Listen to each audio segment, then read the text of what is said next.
Let's start with the class now, children. We'll be dealing with queues here. So I'm reading from page number 567. Queue is a linear data structure which is similar to a single dimensional array, but used with certain restrictions. It is also like an array, but it follows certain restrictions because it has FIFO nature. FIFO stands for first in, first out. A queue looks like this.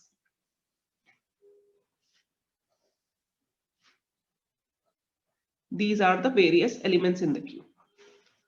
So if I say that this is one end of the queue and this is another end, this end is called as front end and this end will be called as rear end.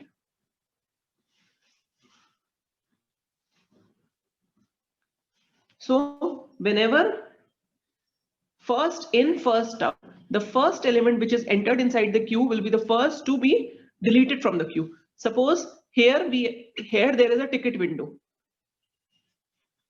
Ticket window पे हम tickets कैसे खरीदते हैं? एक एक करके आदमी जाता है, यहाँ पर खड़ा हुआ पहला, यहाँ पर दूसरा, यहाँ पर तीसरा, यहाँ पर फोर्थ, यहाँ पर फिफ्थ. जो फर्स्ट खड़ा होगा लाइन में, क्यू में, उसको ही पहला टिकट मिलेगा और वो बाहर जाएगा. This is an example of queue. The first person to enter the queue will be the first to be exiting from the queue. This is called as first in, first out. So I'm reading from here. The element which has entered the queue first will come out first. A queue has two ends referred to as front end and rear end.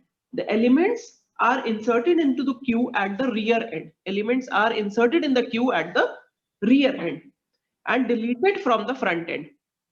Yes, Prerna, you want to ask something? Ma'am इसमें की तरह stack की तरह एक and close होता है? नहीं, stack में एक एंड क्लोज होता है, इसमें दोनों एंड्स ओपन होते हैं. एक एंड को बोला जाएगा फ्रंट एंड, दूसरे एंड को बोला जाएगा रियर एंड. ऑल इंसर्शंस, इसमें इंसर्शन क्यों बोला, इंसर्शन ही बोला जाता है. All insertions in a queue take place at the rear end. Take place at rear end, and all deletions take place at the front end.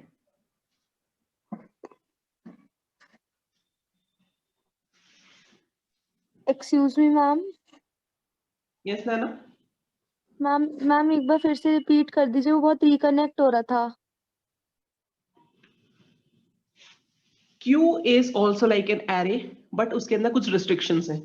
उस restriction का मतलब है FIFO. Q follows the FIFO nature. जैसे stack follows the LIFO nature, वैसे ही Q follows the FIFO nature.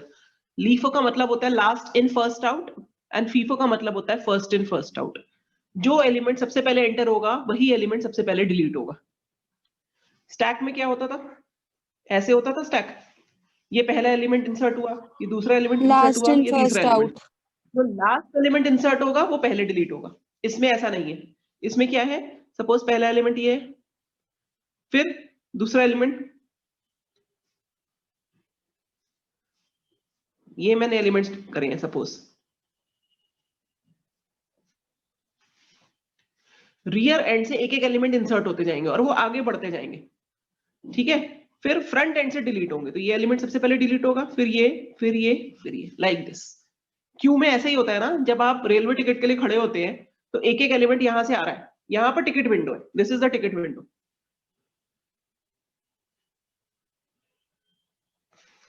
यहां से एक person आया, इस क्यू में लग गया, फिर दूसरा पर्सन आया, उसके पीछे लग गया, तीसरा पर्सन आया, उसके पीछे लग गया. तो इंसर्शन इस तरफ से हो रहा है. एंड टिकट किसको मिलेगा? जो सबसे पहले आएगा उसी को सबसे पहले टिकट मिलेगा ना, और फिर वो क्यू में से हट जाएगा. फिर दूसरा एलिमेंट जब आएगा उसको टिकट मिलेगा, फिर वो क्यू में से हट जाएगा. So ticket window is an example of a queue. The first element will be deleted first. So what is written here? A queue has two ends, front end rear end. Rear end पे सारे insertions होंगे and front end पे सारे deletion होंगे. Unlike stack, which has only one end, that is the stack's top. Q has two ends. Stack में एक end close होता है, Q में दोनों end open होते हैं. ठीक है? So I'm reading Yes, from the ma'am. book again. A queue has two ends referred to as the front end and the rear end. The elements are inserted into queue at the rear end and deleted from the front end. The insertion and deletion are managed with the help of two pointers, rear and front. Stack में सिर्फ एक pointer होता था, top. Queue में क्या होगा? दो pointer होंगे, rear and front. अब insertion क्या होगा? Rear end से होगा. Queue overflow कब होगा? When rear equals to m. ये होगा queue overflow. That means no more elements can be inserted in the queue. And if front equals to null, that means no more elements can be deleted. ये समझ में आ रहा है? Insertion के समय हम check करते हैं whether rear is equal to size or not. If rear reaches the maximum size, then no more insertions can be done. It will be called as queue overflow condition. And when front equals to null, it means that no more elements can be deleted from the queue. It will be called as queue underflow condition. हमने ये दोनों काम stack में top के साथ किए थे क्योंकि उसमें सिर्फ एक पॉइंटर था. इसमें दो पॉइंटर है, rear and front. So overflow वाली कंडीशन हम रियर के साथ चेक करेंगे एंड अंडरफ्लो वाली कंडीशन हम फ्रंट के साथ चेक करेंगे. बोलिए क्या पूछना है? मैम अब आ गया. ठीक है. Yes. अब देखिए मैं एक छोटा सा आपको एक एग्जांपल देती हूँ. सपोज ये मेरा एक क्यू है, इसमें फ्रंट एंड रियर दोनों नल है. तो नल ऐसे शो कर रहा है, हमने ऐसे शो किया नल अर्थ के साइन से. कुछ भी नहीं है अभी इसके अंदर. अब सपोज जब एक एलिमेंट में इंसर्ट कर रही हूं, इसमें 1 2 3 4 5 टोटल साइज इसका 5 है. ठीक है. तो एक एलिमेंट इंसर्ट कर दिया मैंने, तो फ्रंट एंड रियर दोनों इसको पॉइंट करेंगे. एक एलिमेंट इंसर्ट हो गया. जब दूसरा एलिमेंट इंसर्ट होगा तो फ्रंट तो यहीं रहेगा, यहां पर रियर पहुंच जाएगा. Front will remain here. जब तीसरा एलिमेंट इंसर्ट होगा तो front will remain here and rear will reach here. That means rear increase होता जा रहा है. आप देख रहे हो, सबसे पहले क्या था? फ्रंट एंड रियर नल था जब कोई भी एलिमेंट नहीं है. When one element is inserted, then front and rear both are pointing to the first element. When another element is inserted, rear is increased by 1. Rear का index number 1 से increase हो गया. Again another number is inserted, so rear is again increased by 1. ये कब तक चलेगा? In the fourth case, front will remain here 5, 10, 15, 20 and rear will come over here. And in the last case, 5, 10, 15, 20, 25. Front will remain here and rear has reached the last position. Now, अब और कोई element insert नहीं हो सकता यहाँ पर. Can you see children? This was an array. This was a cube which can have a maximum size of 5. When 5 elements have already been inserted, we cannot insert any other element here. That means rear equals to n. So it is queue overflow condition. We cannot insert any other element. Understood? Now, if I want to delete one element, so I will be deleting from the front end. Delete कैसे होगा? 1, 2, 3, 4, 5, 10, 15, 20, 25. This will be printed and front will come over here and rear अपनी जगह पे रहेगा. Clear? So front is increasing now. Yes, tell me. Ma'am front increase हो जाएगा deletion के time पर. Yes, exactly. फ्रंट का पॉइंटर एक इंक्रीज हो जाएगा. फिर नेक्स्ट टाइम फ्रंट का पॉइंटर यहां पहुंच जाएगा. नेक्स्ट टाइम फ्रंट का पॉइंटर यहां पहुंच जाएगा. फिर नेक्स्ट टाइम फ्रंट का पॉइंटर यहां पहुंच जाएगा. जब फ्रंट और रियर बराबर हो जाते हैं, that means that is the last element of the Q. उसके बाद फ्रंट और रियर का पॉइंटर को हमें -1 से इनिशियलाइज करना होता है. -1 मतलब null position.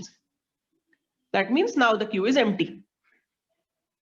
Understood? So this, when front equals to rear, that means there is only one element in the queue.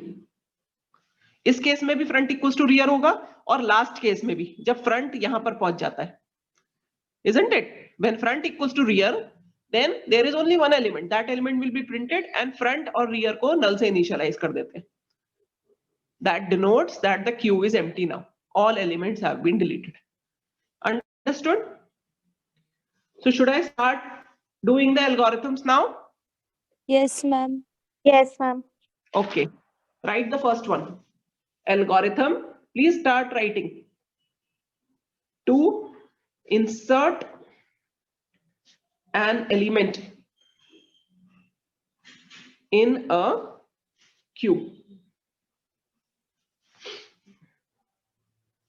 सबसे पहले आप लिखेंगे क्यू, जो एरे का नाम लिया है वो क्यू लिया हुआ है. Queue is a queue with F and R as front and rear pointers.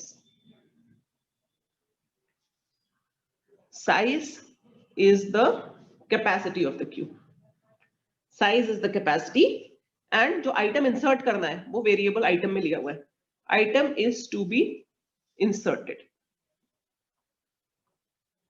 सबसे पहले आपने ये ऊपर कमेंट में डाल दिया. Now we come to step 1. Insertion के समय सबसे पहले ओवरफ्लो चेक करते हैं. If rear equals to size, that means rear has reached size, display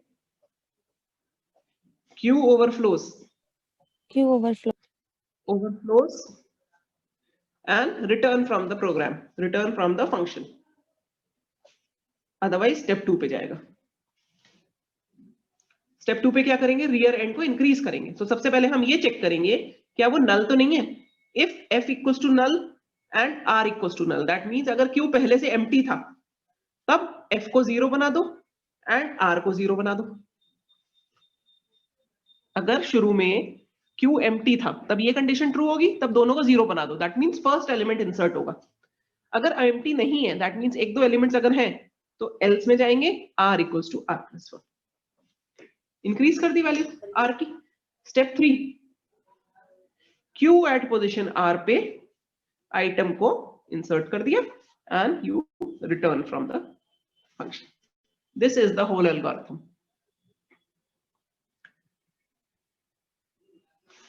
So this is what we were doing here pictorially. See this again. When it was empty, that means f and r equals to null. This is what we are checking here. If f equals to null and r equals to null, then f equals to 0 and r equals to 0. That means both should be pointing to the 0th index. ये index number 0 है. And इस पर q at position r पे item insert हो जाएगा अगर empty था beginning में. Otherwise अगर उसमें कोई भी element है, suppose 2 elements है पहले से, तब क्या होगा? r की value increase करो and otherwise r should be increased by 1 and q at position r पे item insert हो जाएगा. Understood? Excuse me ma'am. Yes. Yeah. Ma'am हम कोई अंडरफ्लो का मैसेज नहीं देंगे क्यू का? बेटा ये मैंने लास्ट टाइम भी बताया था. जब इंसर्शन करते हैं तो ओवरफ्लो चेक करते हैं. Yes ma'am. जब डिलीशन करते हैं तो अंडरफ्लो चेक करते हैं. मतलब क्या होता है ओवरफ्लो का और अंडरफ्लो का? ओवरफ्लो का ये मतलब है कि कोई बकेट पहले से भरी हुई है उसमें और पानी डालने की कोशिश कर रहे हैं. कोई बकेट पहले से भरी हुई है और हम उसमें और पानी डालने की कोशिश कर रहे हैं, तो इंसर्शन के समय तो ओवरफ्लो चेक करेंगे. Yes ma'am. एंड अगर कोई बकेट पहले से खाली है, हम उसमें से और पानी कैसे निकालेंगे? हम तो ठीक है. तो अगर क्यू फुल है तभी तो ओवरफ्लो कंडीशन चेक होगी. एंड अगर क्यू एम्प्टी है तब अंडरफ्लो कंडीशन चेक होगी. Understand this? Yes ma'am. Literal meaning समझो ना, उसका लिटरल मीनिंग समझो. रटो मत. रटने के लिए नहीं है इसमें कुछ भी, बहुत ही आसान है और सिर्फ लिटरल मीनिंग समझो. ओवरफ्लो का क्या मतलब है? कोई चीज पहले से भरी हुई है, अगर क्यू का साइज पहले पहुंच गया है तो उसमें और कुछ इंसर्ट हो ही नहीं सकता, तभी तो ओवरफ्लो कंडीशन होगी. एंड अगर क्यू पहले से एम्प्टी है, उसमें से हम कुछ और डिलीट करने की कोशिश कर रहे हैं, हो ही नहीं सकता, तो अंडरफ्लो कंडीशन होगी. अंडरस्टूड ना Naina? Yes ma'am. Everyone? Ayushka, Ashmika, you are not asking anything? समझ में आ रहा है? Ma'am I was quite late ma'am, तो मैंने समझ नहीं पाई. ओके मैम सेकंड स्टेप बता दीजिए. Prerna, you want to ask something? Yes you may ask. बोलो प्रेरणा. मैम सेकंड स्टेप बता दीजिए फिर से। पहला स्टेप समझ में आ गया? सेकंड Yes, स्टेप में ma'am. है अगर क्यू दो तरीके से हो सकता है, या तो एक भी एलिमेंट ना हो क्यू में, या फिर एक दो एलिमेंट्स पहले से हो। अगर एक भी एलिमेंट नहीं है, दैट मींस एफ और आर बिगनिंग में नल था, तब क्या करिए, उनको Yes, इनिशियलाइज करिए जीरो इंडेक्स से। जीरो इंडेक्स से इनिशियलाइज करिए, दैट मींस जीरोथ इंडेक्स पे हम सबसे पहले एलिमेंट इंसर्ट करेंगे, दोनों दोनों, एफ को भी जीरो और आर को भी जीरो, ठीक है। अदरवाइज आर को इंक्रीज कर दीजिए एक से, अगर उसमें पहले से दो एलिमेंट्स हैं, ये कंडीशन है ना, ये मैंने आपको दिखाया था अभी। अगर क्यू पहले से एम्प्टी है, दैट मींस दोनों ही नल है, तो एफ एंड आर दोनों पॉइंट करेंगे जीरो एंड इंडेक्स पे, एंड उसमें हम एलिमेंट इंसर्ट करेंगे, फर्स्ट केस। अदरवाइज अगर पहले से दो एलिमेंट्स हैं, तो फ्रंट को एज इट इज रखेंगे एंड रियर को इंक्रीज करके नेक्स्ट पे ले जाएंगे, रियर का इंडेक्स। यही किया है हमने। These are the two conditions how we can insert an element in a queue. So this is what we are doing here. If f equals to null and r equals to null, that means if the queue was empty in the beginning, if there was no element, then initialize the indexes of front and rear to 0, and q at position r पे item आ जाएगा, 0th location पे item आ जाएगा। Otherwise, if they are already having a few elements, तब सिर्फ r को increase करना है, f को छूना ही नहीं है। r को एक से इंक्रीज करना है, और दोनों ही केस में q एट पोजीशन r पे आइटम आ जाएगा। दैट मींस अगर ये फॉलो होता है या ये फॉलो होता है, दोनों में से जो भी फॉलो हो, q एट पोजीशन r पे तो आइटम लाना ही है, हमें इंसर्ट करना ही है। So step 3 will be followed अगर स्टेप 2 में से इफ कंडीशन फॉलो हो या एल्स कंडीशन फॉलो, दोनों केस में। Is this point clear? Yes, ma'am. Now C for deletion. Deletion algorithm to delete an element from a queue. It is so cold, I am not able to write properly. My hands are freezing. So first step will be, if f equals to null and r equals to null, इसमें हमने check किया था overflow, अगर size के बराबर है। इसमें हम चेक करेंगे अंडरफ्लो। अगर दोनों नल हैं, तो we will write display q underflows, that means q is empty, we cannot delete anything. If it is already empty, हम क्या delete करेंगे उसमें से, and return. Otherwise step 2, val equals to q at position front. q at position front पे जो value होगी उसको मैंने val वेरिएबल में स्टोर करा है, और यहां पर डिस्प्ले कर दिया है उसको। डिस्प्ले एलिमेंट डिलीटेड को मैंने ऐसे वैल की तरह डिस्प्ले कर दिया, ठीक है। थर्ड देखिए, इसके बाद हम पॉइंटर्स चेंज कर रहे हैं। If f equals to r, अगर f एंड r इक्वल है, दैट मीन सिर्फ एक एलिमेंट था, तब क्या करिए, f को नल कर दीजिए एंड r को नल कर दीजिए। एल्स अगर एक से ज्यादा एलिमेंट है, तो सिर्फ f को इंक्रीज करना है, r को कुछ भी नहीं करना है। यहां पर 4 की जरूरत नहीं है, सिर्फ return. Have you understood this children? मैंने आपको इसमें भी बताया था। देखिए, अगर सिर्फ एक एलिमेंट है, दैट मींस f और r इक्वल होगा। अगर इस तरीके का क्यू बन जाता है, मैं एक एक एलिमेंट डिलीट करती रहूंगी, तो f इंक्रीज होता रहेगा। फाइनली क्या होगा, f और r इक्वल हो जाएंगे। अगर ये सारे एलिमेंट्स डिलीट हो चुके हैं पहले वाले, that means f and r equal कब होंगे, when there is only one element in the queue, whether in the starting position or whether in the last position. But f and r will be equal when there is only one element in the queue. Otherwise f and r की values हमेशा अलग होंगी, और जब f and r की values अलग हैं, तो हम जब डिलीट करते हैं तो फ्रंट वाले एलिमेंट को प्रिंट करते हैं और फ्रंट को इंक्रीज करते हैं। This is what we are doing over here. If f equals to r, तब f और r दोनों को नल से इनिशियलाइज कर दो, that means the queue has become empty now. Otherwise सिर्फ f को इंक्रीज कर रहे हैं, f equals to f plus. Yes ma'am, जब f Yes. और r इक्वल होंगे तो मैम q में एक एलिमेंट तो होगा। ये मैंने पहले ही q एट पोजीशन f को वैल में स्टोर करके उस एलिमेंट को डिस्प्ले करा दिया, और दोनों को नल से इनिशियलाइज कर लिया। इसका मतलब वो एलिमेंट डिलीट हो गया, जो एलिमेंट था क्यू के अंदर उसी को डिलीट करा है हमने, इसीलिए हमने एफ को नल से इनिशियलाइज कर दिया।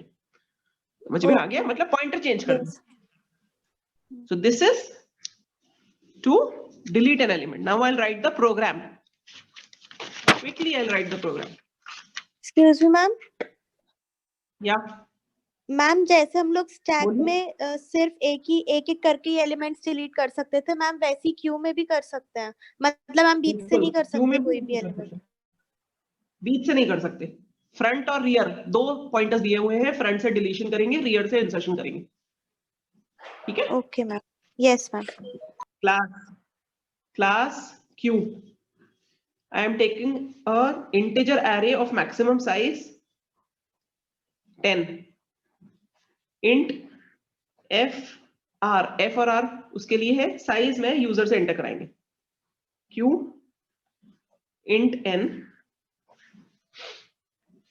for int I equal to 0, I is less than 10, I plus plus, q at position I equals to 0। ये हमने 0 से इनिशियलाइज कर दिया सारे एलिमेंट्स को। अब क्या किया है यहाँ पर, f को इनिशियलाइज किया -1 से, रियर को इनिशियलाइज किया -1 से, एंड साइज को इनिशियलाइज किया n से, जो कि यूजर पास कर रहा है। मैक्सिमम साइज यहाँ पर 10 लिया हुआ है। हो सकता है यूजर को सिर्फ 5 एलिमेंट्स का एरे बनाना हो सकता है 8 एलिमेंट्स का एरे बनाना हो क्यू, इसलिए वो यूजर से हम पास करेंगे n में और उससे साइज को इनिशियलाइज करेंगे। Now I am writing the insert function. Insert int item, इसमें भी वैसे ही लिखेंगे जैसे हमने उसमें लिखा है। if r double equals to size -1, SOPLN q overflows।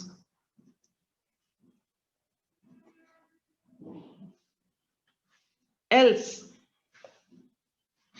brace open, if f equals to -1 and r equals to -1, that means पहले से empty है, तब क्या करेंगे, f equals to 0, r equals to 0, दोनों को 0 से इनिशियलाइज कर देंगे।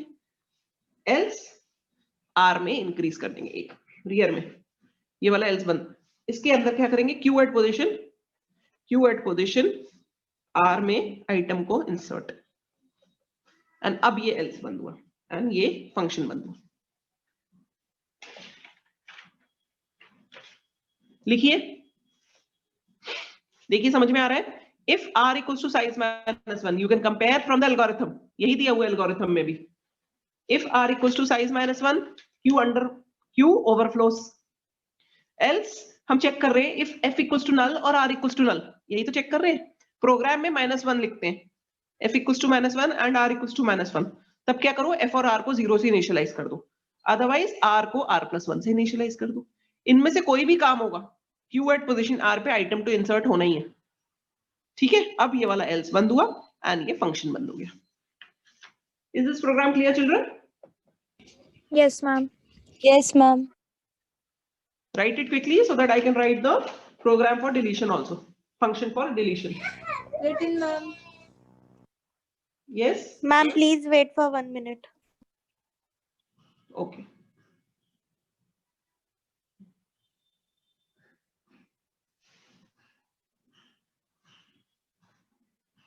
Ma'am written. Please take a screenshot those who have not written। Done? Yes ma'am. Next, Yes, ma'am. void delete q। You can name the function as delete q here and you can name the function as insert q here। ठीक है, insert q ऐसे लिख दिया मैंने। if f equals to -1, sorry, and r equals to -1, then SOPLN q underflows।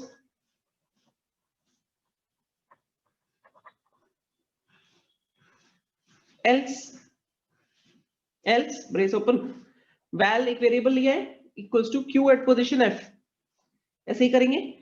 if f equals to r,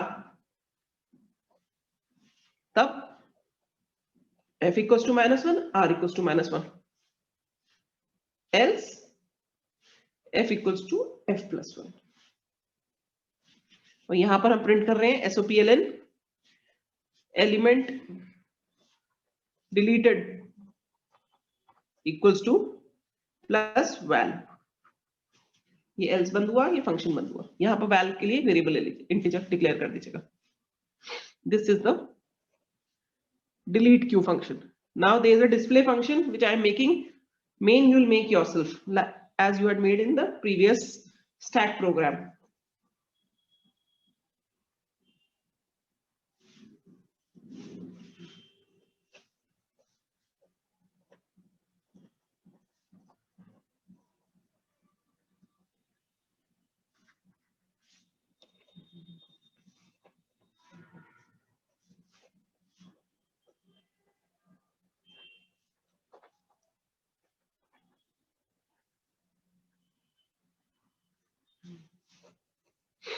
int I equals to front to rear.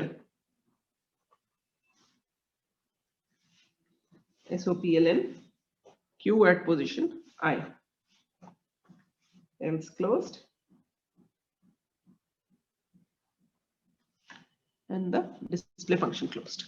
After this, you will be writing public static void main to complete your program. In display function also we are checking if f equals to -1 and r equals to -1, right? Q underflows. Then you're going to print, otherwise you're going to print elements of q starting from f till going till r, front से लेकर rear तक. यही बना है q हमारा, front से लेकर rear तक एक एक एलिमेंट प्रिंट होता रहेगा. Ma'am Yes. मैम जब हम इंसर्ट करते हैं तो हमारा f कांस्टेंट रहता है, जब हम मैम डिलीट करते हैं तो हमारा r कांस्टेंट रहता है. Exactly. Okay ma'am. सिर्फ एक केस में फ्रंट और रियर को हम चेंज करेंगे. किस केस में बताइए? जब हम डिलीट कर रहे हैं, अगर फ्रंट और रियर सेम है तब हम दोनों को, इस एलिमेंट को डिलीट कर देंगे एंड दोनों को -1 से इनिशियलाइज कर देंगे. फर्स्ट केस में. फर्स्ट केस में, जब फर्स्ट केस भी हो सकता है वो, इस ये वाला केस भी हो सकता है, लास्ट केस जब एक एक करके सब डिलीट कर दिए, तब भी तो फ्रंट और रियर बराबर आ जाएगा, है ना? Yes ma'am. Got it? Yes, और ma'am. यस. फ्रंट और रियर दोनों को इनिशियलाइज इंसर्शन के समय तब करते हैं जब शुरुआत में होता है, जब दोनों -1 हो. पहले से -1 हो तो दोनों को हम चेंज करते हैं, दोनों को 0 से इनिशियलाइज करते हैं. क्यों? क्योंकि हमें फर्स्ट एलिमेंट इंसर्ट करना होता है. ठीक है? बाकी सब Yes. जगह रियर को इंक्रीज करा जाता है एंड फ्रंट को, where is that function, front को इंक्रीज किया जाता है. अदरवाइज फ्रंट को इंक्रीज करना है और रियर को इंक्रीज करना है इंसर्शन के समय. Done? Yes ma'am. Any doubts? Excuse me, ma'am. This is all. Yes. Excuse me ma'am. Ma'am जैसे हम एरे बोलो में बेटा. कहीं से भी मतलब एलिमेंट डिलीट कर सकते हैं, तो मतलब हम क्यू में कहीं से भी कोई एलिमेंट डिलीट नहीं कर सकते हैं? नहीं कर सकते, हमेशा फ्रंट एंड से ही करेंगे. Okay ma'am. फाइन लग जाएगा अगर बीच में से निकल कर टिकट खरीदा. अगर बीच में से निकल कर टिकट खरीदोगे तो फाइन मिल जाएगा. जो आगे खड़ा होगा Yes, वही लेगा ma'am. पहले टिकट, फिर सेकंड वाले का चांस मिलेगा. बस Ma'am. ये कॉन्सेप्ट ध्यान रखो. हाँ, मैम हमारी स्टैक्स और क्यू में डिफरेंस क्या है? स्टैक्स में लीफो नेचर होता है स्टैक्स का, क्यू का फीफो नेचर होता है. स्टैक में एक एंड क्लोज्ड होता है, सिर्फ एक ही एंड ओपन होता है, that is stack top. All insertions and deletions take place from the stack top. Whereas queue में दोनों एंड ओपन होते हैं, एक एंड को बोलते हैं फ्रंट, एक एंड को बोलते हैं रियर. रियर एंड से इंसर्शंस होते हैं, फ्रंट एंड से डिलीशंस होते हैं. आगे डिफरेंस है समझ में? Yes Yes, ma'am. Thank you ma'am. और कुछ पूछना है? मैम क्यू में मैम, बस इतना ही पढ़ना है. हाँ बिल्कुल, क्यू में बस यही करना है. ये दोनों Okay. फंक्शंस करने हैं इसके, और इसके दोनों एल्गोरिथम्स करने हैं. ऐसे ही स्टैक्स में भी दोनों एल्गोरिथम्स करने हैं, दोनों फंक्शंस करने हैं. बस इतना ही मैम, करना है. इसमें- इसके बाद हम बाइनरी ट्री पढ़ेंगे. मैम इसमें After this, section we are C going to में study binary tree. हाँ बोलो. मैम इसमें सेक्शन सी में जो Section- क्वेश्चन आएगा वो मैम प्रोग्राम होगा या मतलब कोई भी क्वेश्चन एल्गोरिदम होगा? कुछ ज्यादा जल्दी नहीं है सेक्शन सी में भागने की. प्रोग्राम भी मैम, हो सकता है, वही- एल्गोरिथम भी हो सकता है, फंक्शन भी हो सकता है. Let me complete the chapter, उसके बाद मैं सेक्शन सी में जो क्वेश्चन आता है उसको डिस्कस करूंगी. I have told this earlier also. Okay, ma'am. Let me complete the chapter. Only binary trees are remaining in this chapter. Circular queues are not in your syllabus. Then linked lists are not in your syllabus. Binary trees are there, and obviously ये जो column major and row major वाले questions हैं ये कराने हैं मुझे, क्योंकि ये arrays का part है जो इस chapter में दिया हुआ है. ये देखिए address calculation दिख रहा है, address calculation. Yes, ma'am. Can you see? In my book it is on page number 577. Address calculation करा देती हूँ अगर टाइम है अभी तो. फिर सिर्फ बाइनरी ट्रीज बचेगा इसमें. एड्रेस कैलकुलेशन, इसके क्वेश्चंस आते हैं. ये एरेज का पार्ट है बेसिकली, लेकिन इस चैप्टर में दिया हुआ है. Linear data structure is the logical structure created in memory to contain data linearly और sequentially. Such structures are arrays, stacks, and queues. These are linear data structures. The number of bytes occupied in the memory by an array element depends upon its data types. जैसे character array अगर होगा तो हर character 2 bytes लेगा. ठीक है. अगर integer array होगा तो हर इंटीजर 4 बाइट्स लेगा. अगर डबल टाइप का एरे होगा तो हर डबल टाइप 8 बाइट्स लेगा, and so on. Hence, to access appropriate data, you must know its physical address in the memory. This is the reason why address calculation is essential to work with data values. Address calculation in single dimensional array. लिखिए address calculation in 1D array. Let the array be ARR. The address of element ARRI ऐसे लिखेंगे. Address of ARRI can be calculated using this formula, B plus W I minus L, where B is equal to base address, W equals to word width,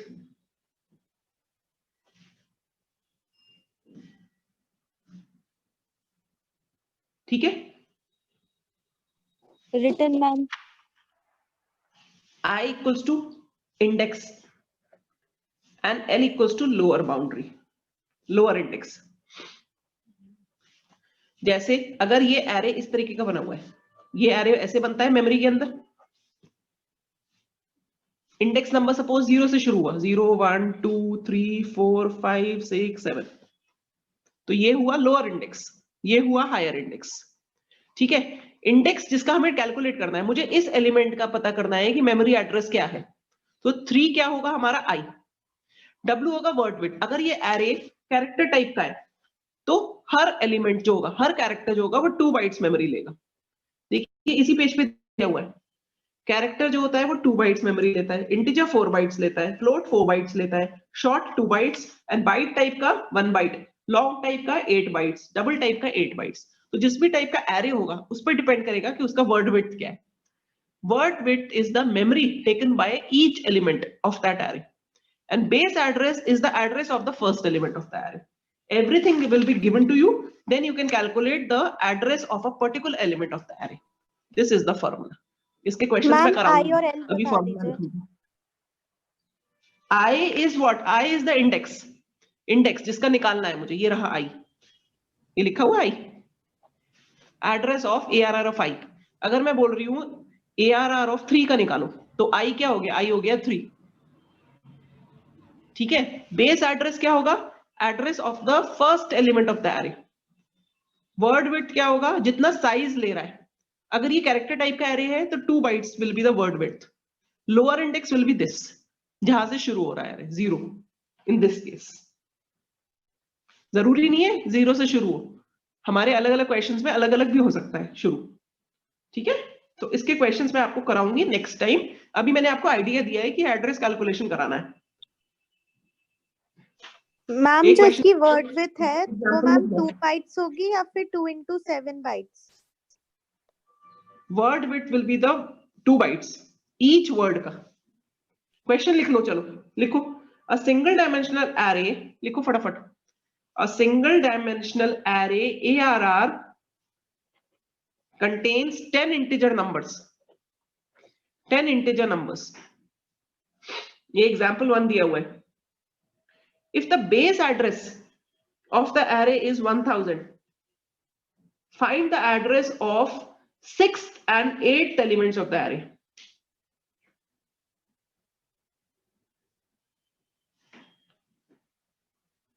तो मुझे निकालना क्या है, address of ARR at 6th element. 6th element मतलब उसका index number 5 होगा. And दूसरा निकालना है मुझे एड्रेस ऑफ 8th एलिमेंट, तो इसका मतलब उसका इंडेक्स नंबर 7 होगा. सिंस इसमें दिया नहीं है कि ARR कहां से शुरू हो रहा है, तो हम ऑटोमेटिकली अपने आप मान ले रहे हैं कि 0 से लेकर 9 तक चल रहा है इसका इंडेक्सिंग. अगर किसी में नहीं दिया होता है कि इंडेक्स नंबर कहां से शुरू है और ये पता है हमें 10 इंटीजर्स है, तो हम अपने आप मान लेंगे कि 0 से 9 तक इंडेक्सेस होंगे. ठीक है, इसका बेस एड्रेस ये. अब फॉर्मूला देखिए, हमें ये निकालना है एड्रेस ऑफ ARR 5, मतलब कि इस तरीके का कुछ एरे बना होगा for 10 integers like this 8 and 9 ऐसे, है ना. इसमें इस एलिमेंट का एड्रेस निकालना है. बेस एड्रेस 1000 है. बेस एड्रेस 1000 मतलब जो पहला एलिमेंट होगा उसका एड्रेस जो है वो 1000 है. ठीक है, और इंटीजर्स है. इंटीजर्स में वर्ड विड्थ जो होती है वो होती है 4 बाइट्स. तो फॉर्मूला लगाइए b + w i - l. ये फॉर्मूला बताया मैंने आपको सिंगल डायमेंशनल एरे के लिए. b is 1000 plus width is 4, i is what, i is 5 जिसका निकालना है मुझे, and lower is 0. Lower is 0. इसका कैलकुलेट करिए. 1000 plus this will be 5 5 4 are 20 1020. This will be the address of ARR 5. Yes, इसी तरीके से ARR 7 का क्या होगा, 1000 प्लस 4 5 सॉरी 7 - 0 1000 प्लस 28, तो 1028. यस, क्या मतलब हुआ, अगर 1000 इसका एड्रेस है तो 4 बाइट्स के बाद 1004 इसका होगा, 1008 इसका होगा, 1012 इसका होगा, 1016 1020 आ गया. सेम देखो, ARR 5 का 1020 आ गया. समझ में आ गया. अब ऐसे तो मैंने 4 बाइट्स कैलकुलेट किए. अगर ये एरे मेरा 100 बाइट्स का 100 एलिमेंट्स का होता और मुझे 51st एलिमेंट का निकालना होता, तो बहुत डिफिकल्ट नहीं होता ऐसे 4 बाइट्स ऐड करते रहना. Yes ma'am. Are you getting my point? Suppose the array was of 100 elements. Yes, ma'am. And I want to calculate the address of 51st element. तब 4 ऐसे ऐड करते हो बहुत डिफिकल्ट नहीं होता. इसलिए ये एक फॉर्मूला है, इससे आप डायरेक्टली कैलकुलेट कर सकते हैं. This is address calculation in 1D arrays. Okay. There is another formula for 2D arrays which we'll be discussing next time. Otherwise, it will be too much for today. Should I stop here? Ma'am बता दीजिए. Ma'am बता दीजिए. उसमें 2 है, उसमें row major and column major 2 हैं. So I'll stop here. It will be too much for today. Agrima, you are saying yes. Nobody else is saying yes. Nobody else is saying yes. Prerna, should I tell it today? बता दीजिए. Ma'am बता दीजिए. Ma'am बता दीजिए. Ma'am बता दीजिए. Ma'am अब सबने कह दिया. Ma'am next time. Muskan? Yes ma'am. Next time. Okay. Next time. Don't take it everything. इतना भी मत पढ़ो एक ही दिन में कि सारा कंफ्यूज हो जाओ. एक बता दिया है मैंने, इसके क्वेश्चंस करना है सारे एग्जांपल्स में से, अनसॉल्व्ड में से. 2 डायमेंशनल वाला नेक्स्ट टाइम बताऊं. यस मैम, एक जो हमने वो पिछली बार क्वेश्चंस करे थे ma'am, postfix to infix वाले. हाँ, पोस्ट फिक्स टू इनफिक्स नहीं, इनफिक्स टू पोस्ट. नहीं मैम, जो पोस्ट फिक्स किया था. हाँ मैम, जो मैम स्टैक से करते हैं कॉलम्स बना के. That is called as postfix evaluation. हाँ मैम जो स्टैक से करे थे, मतलब टेबल बना के, तो मैम उसमें अगर हमारे ब्रैकेट के अंदर ही मल्टीप्लिकेशन है और जो दूसरा ऑपरेटर आ रहा है वो भी मल्टीप्लिकेशन है, तो मैम हम फिर क्या करेंगे? दोनों का सेम है ना, तो पहले मल्टीप्लिकेशन ब्रैकेट वाला करोगे, फिर बाहर वाला करोगे.